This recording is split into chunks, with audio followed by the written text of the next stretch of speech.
The Galactic Council chamber was designed with one singular purpose: perfect neutrality. For every species that entered, gravity was precisely calibrated to match their homeworld. No strain, no discomfort, no physical advantage. It was the Council's most celebrated technological marvel. At least, that was the theory. The day humanity arrived, the theory shattered into a million pieces. When the massive chamber doors hissed open, a curious murmur rippled through the assembled alien delegates. In walked the humans, calm and composed. They wore no exosuits, no bulky graph support harnesses, no visible tech at all. Just simple fabric uniforms and a steady, confident stride. Counselor Threx from a high-gravity world blinked his triple-lidded eyes in disbelief.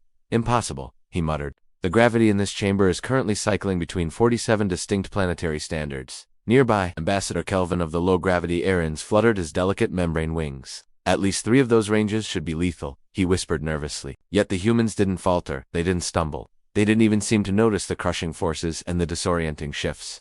The lead human, a woman with silver hair pulled back tightly, stopped at the chamber's center. She placed her hands behind her back and gave a polite nod. "Ambassador Elena Ramirez, representing Earth and its associated colonies," she announced. Her voice was steady, relaxed, almost bored. A stunned silence fell over the chamber. Then Counselor Threx slammed a clawed hand on his console. "This must be a trick. No species can function across such a wide gravity spectrum without specialized augmentation." Ambassador Ramirez simply tilted her head. "With respect, Counselor, what spectrum?" The room erupted.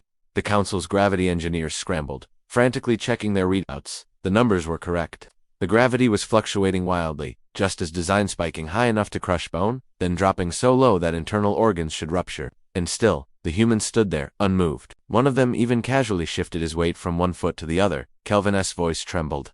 "Human Ambassador, what is your species' native gravity?" Ramirez offered a faint smile. "Approximately 1 standard galactic unit." The chamber froze. "That's average," someone whispered. "Yes," Ramirez replied, "but Earth isn't." She gestured, and a hologram flared to life above the council floor. A spinning blue and green sphere appeared. "Earth is a death world," she explained. "Constant volcanic activity, grinding plate tectonics, extreme weather, and tides powerful enough to reshape continents. Its gravity is strong enough to punish every single mistake." The Valorian counselor leaned forward. "Then how do you survive high-gravity environments without collapse?" Ramirez shrugged. "We evolved under constant strain." The hologram zoomed in, showing muscle fibers thickening, bones layering dense internal lattice. "Our muscles don't just move us, they stabilize us. Our bones don't just support weight, they absorb shock. Our hearts don't pump leisurely, they fight." A low-gravity delegate whispered, horrified. "You live like this all the time?" Ramirez nodded.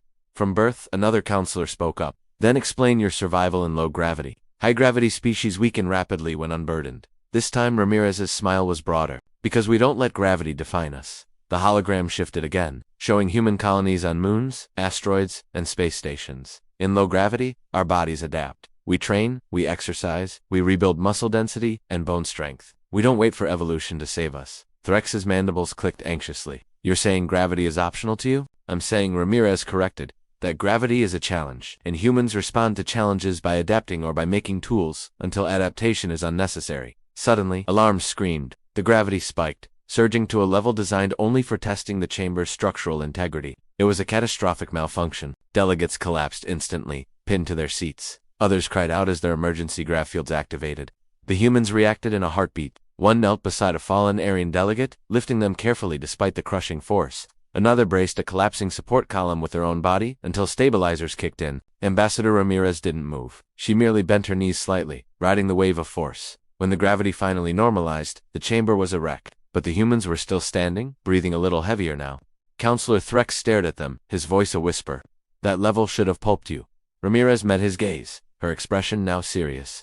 "We train at higher," she said simply. The emergency session report was brief. Humans are not bound by environmental limits. They do not specialize, they endure. As the session ended, Ambassador Ramirez offered one final statement.